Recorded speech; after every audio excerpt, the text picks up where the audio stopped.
اعوذ باللہ من الشیطان الرجیم بسم اللہ الرحمن الرحیم مولاي صلی وسلم دائما ابدا علی حبیبک خیر الخلق کلہم محمد سید الکونین والثقلین والفریقین من عرب و جمی۔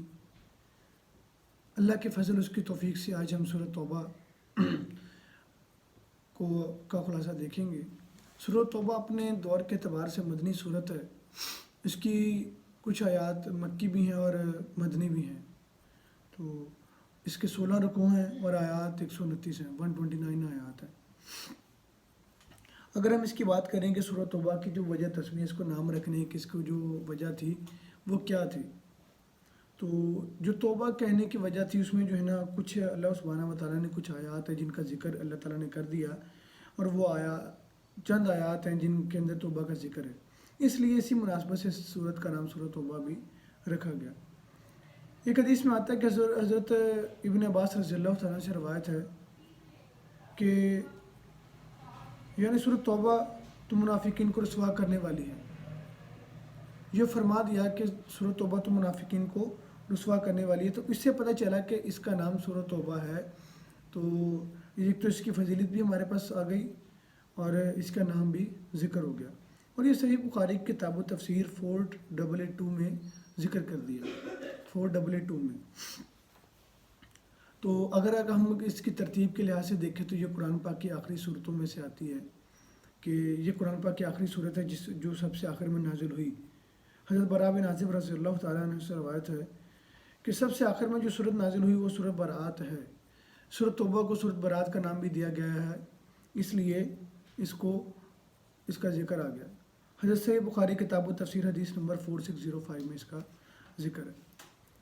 اس کے بعد اگر ہم اس کی ابتدائی 37 آیات میں دیکھیں تو موضوع مسلمانوں کا جو پہلا حج تھا، مسلمان 9 ہجری میں جو پہلا حج کیا، تو اس کی وجوہات بیان کی۔ اس میں اللہ کے نبی نے کچھ وجوہات کی بنا پر حج میں شرکت نہ کی، اور آپ صلی اللہ علیہ وسلم نے حضرت ابوبکر صدیق رضی اللہ تعالیٰ عنہ کو امیر مقرر کر کے بھیجا، اور جناب علی المرتضیٰ تھے مولا کائنات جو ہیں قاصد کے طور پر حضرت علی المرتضیٰ کو بھیجا۔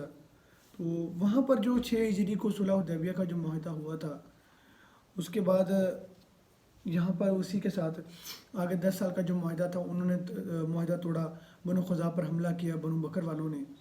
جو بنو خزاع تھے وہ مسلمانوں کے حلیف ہوئے، یہ مشرکین 2 گروہ تھے مشرکین کے، اور بنو بکر جو ہے نا اس کے یہود کے، اور بنو بکر نے جو ہے مشرکین کے ساتھ عہد میں شامل ہونے کا فیصلہ کیا۔ تو بنو بکر نے بنو خزاع پر حملہ کیا، پھر بعد میں انہوں نے مسلمانوں سے خزاع نے مسلمانوں سے مدد طلب کی، تو یہاں پر وہ معاہدہ ختم ہوا۔ جب یہ بات ہوئی اور اس کے اندر جو ہے نا پھر ہمارے پاس ایک ذکر آیا، جنگ کا ذکر ہے، جو کہ جنگ ہوئی انہی کے درمیان، اسی جنگ کا ذکر آ گیا اس میں۔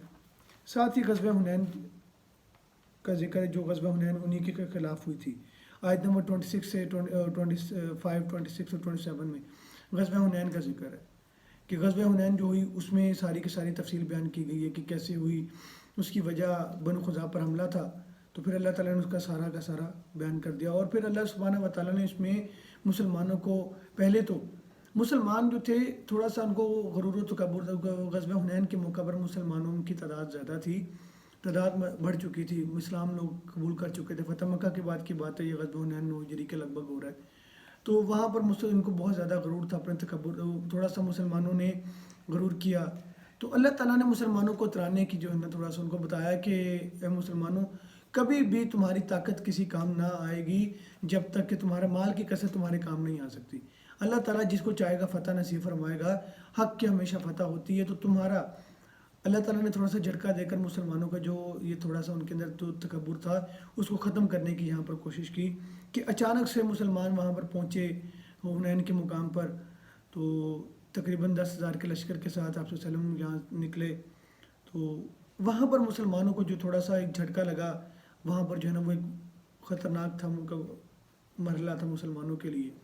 تو اسی دوران پھر اللہ تعالیٰ نے مسلمانوں کو بہت سے جو ہے نا وہ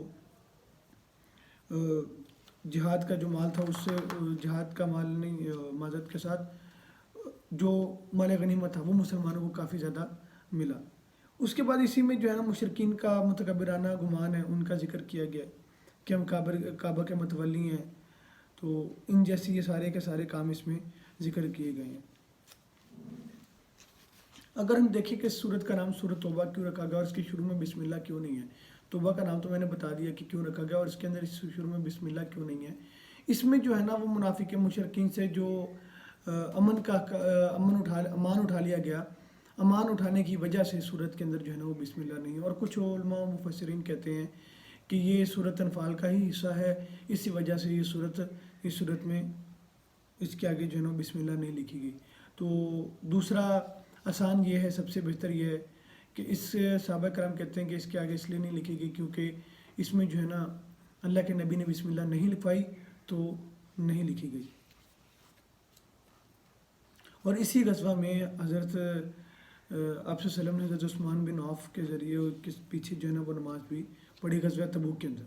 غزوہ تبوک کا بھی ذکر یہاں سے 41 سے لے کر 127 نمبر آیت میں جو ہے نا یہ انہی باقی آیات میں اسی طرح کا ذکر ہے۔ اور پھر منافقین کا طرز عمل ہے کہ منافقین کی صفات بیان کی گئی ہیں کہ وہ کیسے ہوتے ہیں، اللہ کے حکم پر ناخوش ہوتے ہیں، نبی کریم کی تکلیف پر خوش ہوتے ہیں، فاسق ہیں، نافرمان ہیں، بد دلی سے نماز پڑھتے ہیں، انفاق فی سبیل اللہ پر ناخوش ہونے والے ہیں، مصلحت کے ہاتھوں کھلونا بن کر اندر سے ہمیشہ ڈرتے رہنے والے ہیں، صدقات نہیں کرتے، جو بھی کام کرتے دکھاوا کرتے ہیں۔ تو یہ کافی ان آیات میں جو ہے نا تقریباً 127 تک جو ہے نا ان کا آیت نمبر 47 سے لے کر اگلی آیت 126 سے 127 تک جو ہے نا اللہ سبحانہ و تعالیٰ نے ان کی ذکر کر دیا، ان کے طریقے کو، ان کے جو کیا کہتے ہیں اس کو صفات کو بیان کر دیا کہ منافقین کیا ہوتے ہیں۔ تو اللہ تعالیٰ جو ہے نا ہمیں توبہ کی توفیق عطا فرمائے، ہمیں قرآن پاک کو سمجھنے کی توفیق عطا فرمائے۔ وما علینا البلاغ۔